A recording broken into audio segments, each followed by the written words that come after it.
national security plan ng US, biglang nagbago.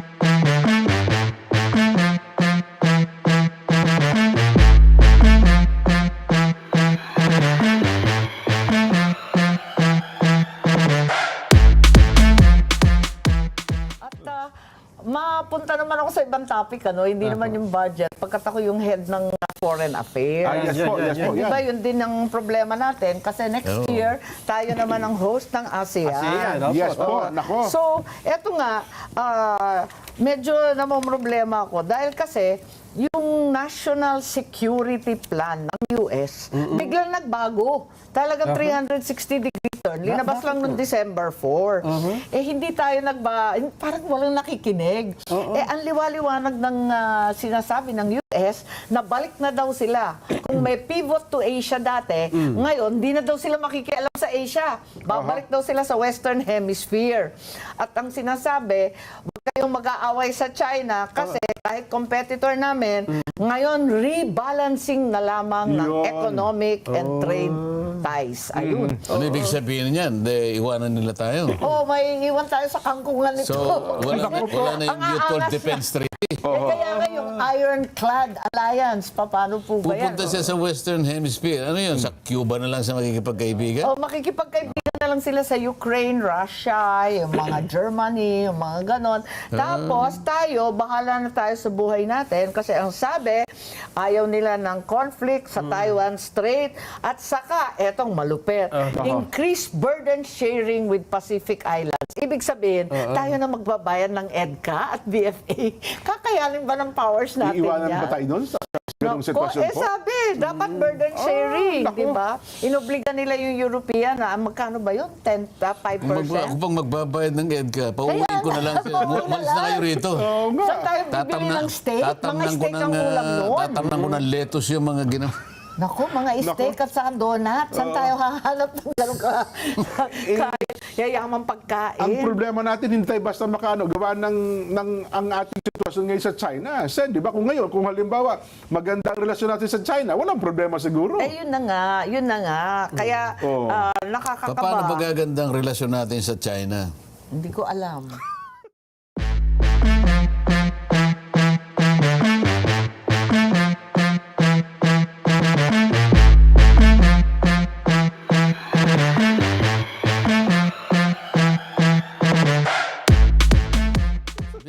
Ikaw naman. Talaga?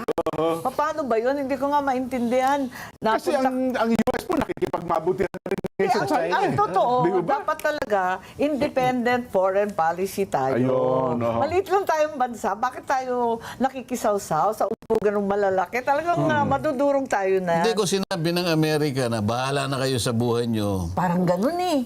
Ko tanggalin niya na yung EDCA. Umuwi na kayo. At para sa ganun ay masabi natin na sila na. Kayang-kaya na nila yan.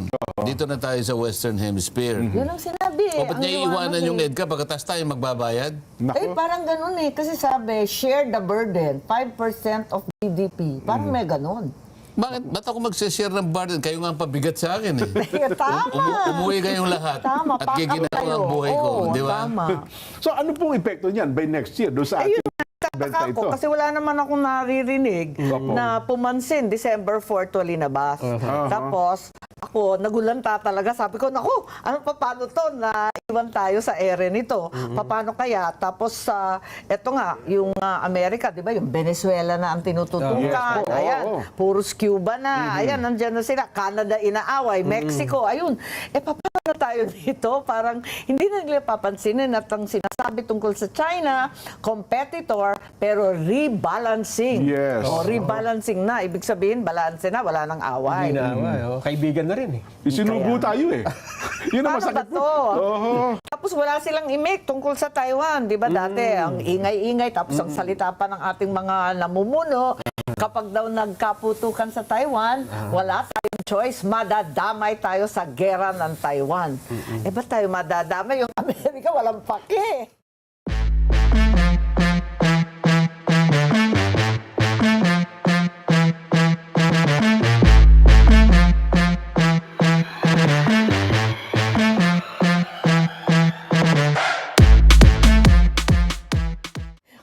Ito. Palagay ko, advantage para sa atin yung ginawa nila na yan. Opo. Bakit Para po, sa Sen? akin lang, ha? Oo, ako, for me. Hindi, para sa isang bansang katulad natin, mas Okay. maganda yung tayo nagsasarili talaga. Masyado tayong mabait sa kanila eh. Pinakinggan natin sila dahil sila ay mga kaibigan naman natin. Pero ngayong iniwanan na tayo, Oo. ganun na nangyari sa Singapore, baka akala mo. Yun na nga po. oo. Ang Singapore, nung iwanan siya ng Federation of Malaya, tinanggal siya, nag-iiyak si Lee Kuan Yew nun eh. Oo. Isip-isipin nung pati tubig ng iniinom ng Opo, Singapore wala. ang gagaling sa Malaysia. Pagkatapos bigla kang ititiwalag doon sa kanilang federation. Pero tumindig si ano. Si Lee Kuan Yew. Oo. Opo. Sabi niya, huwag kayong mag-alala. Tatayo tayo sa sariling paa. Ang galing nga eh. Nakita mo naman ang nangyari. Galing. Talagang tumayo sa sariling paa. Natu- Malay mo, itong nangyari sa atin na to. Baka naman. Panahon na, di ba? Yung self-reliant defense posture, yung SRDP, dapat tumayo talaga tayo. At least yung self-defense, self-reliant. Isipin nyo, second hand ng mga machine gun, ini-import pa natin sa Korea. Samantalang, may mga factory dito sa ating bansa, dito sa Marikina, na gumagawa naman ng first class, ine-export pa sa, Yung arms sa store, ibang oh. bansa.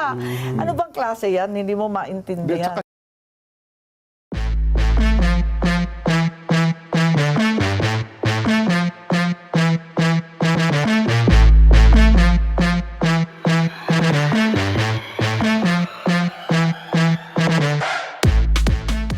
Si Lee Kuan Yew daw po, Sen, natuto sa tatay ni Senadora Amy. Oh, panipunta niya rito. Oo, nung time na yon na Kaya independent. po siguro talaga gano'n na naging independent. paninindigan niya. Kasi nung time na yon yung ASEAN, Opo. nagmula yan sa Seattle, na parang alyansa na itinatag ng Opo. mga Amerikano kontra sa Vietnam at sa komunista nung time ng Cold War.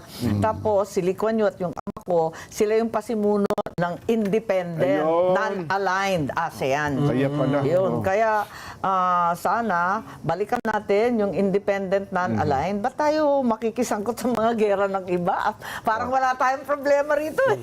Katuwa. At yun nga, next year tayo yung ASEAN host. Opo. Eh yung mga kapitbahay natin, nagtatampo sa atin. Nagagalit kasi bakit daw dadalhin ang gera ng Amerika at China kung sakali, dito pa gagawin ang frontline. Why are they bringing the war to our backyard? Ang sabi ng mga kapitbahay natin. Kaya medyo malamig eh, ang reception sa atin doon sa ASEAN, sa KL. Tapos next year, outlier na naman tayo, hindi maganda. Tapos may nagsasabi pa, ang APEC, yung Asia Pacific, mas malaking Opo. grupo yon. Yung Asia Pacific, next year, ang host China. Yung China parang nakasimangot din sa Pilipinas yun eh. Oo nga po. Paano yun eh, hindi na tayo welcome sa Barangay Asia. Naku po.